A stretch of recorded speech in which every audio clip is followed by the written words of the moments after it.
In this week's HealthLink, a different perspective on youth mental health. It turns out there's a lot of value in teens talking to each other about their problems. King 5's Christine Pei sat down with a Shoreline High School senior about her mission.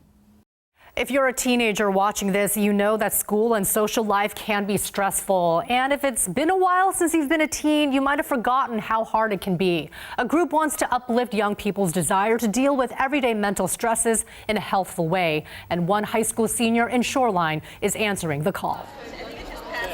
Haley Zaw is a senior at Shorewood High School in Shoreline. I was born and raised in Singapore, and I moved here in December of 2021. Among the things she noticed, I'm used to the rain back home, so the rain doesn't really affect me as much, and I kind of like it. It certainly wasn't the weather that dragged her down, but the daily stresses of high school life, tests, and college applications soon got to her. When I first moved here, it definitely took a toll on my mental health because moving across the world, the earth actually, and the culture shock and the difference was, it really affected my mental health initially because I don't live with my parents. My parents live back home, so I live with family. Haley looked for ways to help herself and her peers. She was chosen as one of 3 team leads for this year's National Student Advisory Council for a group called Work to Be Well, a group that advocates for teens to approach teens. We're more likely to experience similar mental health problems or experiences, and we're able to relate and rely on each other. The Providence Health-led group's goal is to encourage young people to embrace mental health. It's the main part of what we do. Joanza Hadley is the program director of Work to Be Well. We make sure that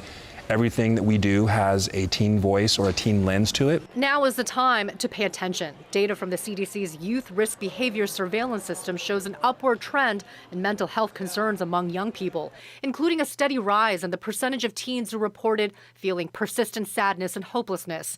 And the percentage of high schoolers who seriously considered suicide have ticked up in the last decade. I think a lot of times a lot of well-meaning, well-intentioned adults, are like, hey, we have this answer, we know what it is, but really it's about going to the teens who know, right? They're growing up today, they know what it's like to be in school. And Haley wants to help uplift. As part of the program, she took part in a podcast about dealing with testing stress. Hi everyone, my name is Haley. I'm a senior from Washington State. And led a mental health workshop for teachers and staff at Shorewood High School. Her #1 message to teens: they're not alone along this journey, and there's lots of people out there that love and care about them, and there's also lots of resources out there that they can access to help them, and that they'll be able to get through this, and you got this. The program's curriculum is available for free online. For more information on that, look for this story in the HealthLink section of king5.com. For HealthLink, I'm Christine Pei.